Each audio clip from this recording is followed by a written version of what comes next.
एक नदी किनारे रुककर बंकू पानी पीने लगता है। तभी एक काला नाग उसे डस लेता है। उसी समय तपस्वी देवराज वहाँ से गुजरते समय बंकू को तड़पता देख उसके पास आ जाते हैं। सांप को पानी में जाता देख तपस्वी देवराज तुरंत समझ जाते हैं कि बालक को सांप ने काट लिया है। वो अपने हाथों से डसे हुए स्थान पर हाथ फेरते हैं। बंकू तुरंत उठकर बैठ जाता है। तुम कौन हो बालक? इस घने जंगल में कैसे आ गए? प्रणाम महाराज, मैं बंकू हूँ। मेरे गांव से प्रतिदिन एक बच्चे को इस जंगल का शेर लाकर मारकर खा जाता है। मैं उसे ही खोजने आया हूँ। तुम्हारे इस नेक कार्य से मैं प्रसन्न हुआ। जाओ, मेरा आशीर्वाद है कि कोई भी तुम्हें मार नहीं सकता। जानवर के सामने तुम में उससे 10 गुना शक्ति आ जाएगी। बंकू वहाँ से चलकर शेर की गुफा के सामने उसके गांव के बच्चों का बहुत सा कपड़ा पड़ा दिखाई देता है। वो जोर से चिल्लाता है, बच्चों का शिकार कर खाने वाले कायर शेर, बाहर निकल। दम है तो मुझसे मुकाबला करके दिखा। अबे पिद्दी बालक, भाग जा यहाँ से। शायद तू मुझे नहीं जानता। मैं कायर नहीं, मैं जंगल का राजा शेर हूँ। जा, इस गलती के लिए मैं तुझे माफ करता हूँ। जा अपने गांव लौट जा। अच्छा, तो अभी भी बड़ी बड़ी बातें निकल रही हैं। क्या राजा का यही काम है कि निरीह बच्चों को चुपके से उठाकर ले आए और उसे खा जाए? एक बार कह दिया ना कि मैं ऐसे कायरों वाले काम नहीं करता। शायद तुझे तुम्हारी मौत यहाँ खींच कर लाई है। क्यों? एक बालक के सामने अपने कुकर्मों को बताते हुए शर्म आ रही है। बस, बहुत हो गया। अब मैं और बर्दाश्त नहीं कर सकता। शेर छलांग मारकर बंकू को दबोच लेता है। दोनों में गुत्थम गुत्था हो जाती है, लेकिन कुछ ही पलों में बाजी पलट जाती है। तपस्वी देवराज के दिए हुए वरदान की वजह से बंकू शेर से जीत जाता है। कौन हो तुम बहादुर बालक, और मुझ पर ऐसा इल्जाम क्यों लगा रहे हो? मैं सरताजपुर में रहता हूँ, जहाँ से तुम कल भी मेरे दोस्त सुधीर को दबोच कर ले आए हो, जिसका प्रमाण तुम्हारी गुफा के सामने पड़े कपड़े हैं। हाँ, इसको तो मैंने भी देखा है, पर ज्यादा ध्यान नहीं दिया। शेर तुरंत अपने गुप्तचर सियार को बुलाता है। गुप्तचर सियार, पता करो कि कौन मेरी गुफा के आगे ऐसी घटिया काम करके कपड़े फेंकता है। महाराज, ये काम किसी आदमी का है। देखिए, कोई कपड़ा फटा हुआ नहीं है।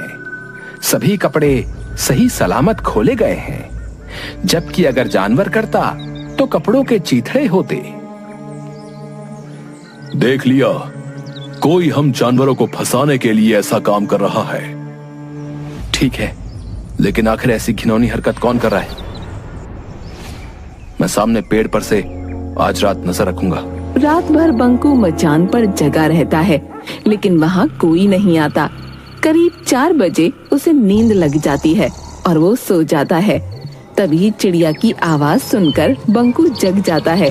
वो देखता है कि कंबल ओढ़े हुए एक आदमी सुधीर के कपड़ों को शेर की गुफा के आगे फेंक रहा है। बंकू मचान से उतरकर उस आदमी को पकड़ लेता है। भौंकता कहाँ है? जरा अपना चेहरा तो दिखा। भौंका? तुम तो गांव के सारे बच्चे तुम ही गायब कर रहे हो। मरेगा, सब मरेगा। अब कोई नहीं मरेगा, अब बस तू ही मरेगा। इतना कहकर बंकू जोर से भोगा के पेट में मुक्का मारता है, लेकिन भोगा को कुछ नहीं होता। अलबत्ता भोगा के एक मुक्के से वो बेहोश हो जाता है। समय पर शेर के आ जाने से भोगा वहाँ से भाग जाता है। उठो बालक। वो कहाँ गया? वो तो भाग गया। बंकू तपस्वी देवराज की कुटिया पर जाकर, प्रणाम महाराज। आदमखोर शेर को मार डाला तुमने? नहीं महाराज, आदमखोर शेर नहीं, आदमखोर शमशान में रहने वाला भोगा है। लेकिन आपके वरदान ने उस पर क्यों काम नहीं किया? मैंने वरदान दिया था कि जानवर के सामने तुम में उससे 10 गुना शक्ति आ जाएगी। ये आदमी पर लागू नहीं होता। उस भोगा में तो बहुत शक्ति है, उसे परास्त करना मुश्किल है। भोगा ने एक ऋषि को खाने में मांस दे दिया था। तब ऋषि ने उसे शमशान का मांस खाने का श्राप दे दिया था। उसको मारने का क्या उपाय है महाराज? वो सिर्फ बेल के पेड़ की लकड़ी से बने औजार से ही मर सकता है, लेकिन उसे मारने के तुरंत बाद 200 गज उसकी परिधि से बाहर निकलना होगा, नहीं तो सामने वाला भी मर जाएगा।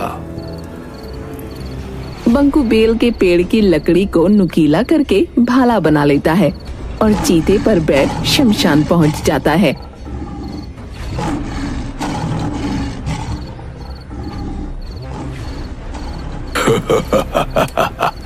आ गए, आज तेरी मौत तुझे यहां खींच लाई है।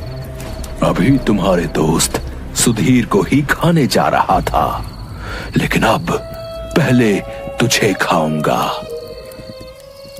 चीते, तू भाग जा, नहीं तो तू भी मारा जाएगा।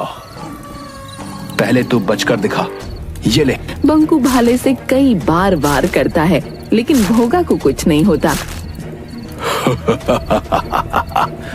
बालक, हो गई हसरत पूरी, अब तू मेरा शिकार बनेगा।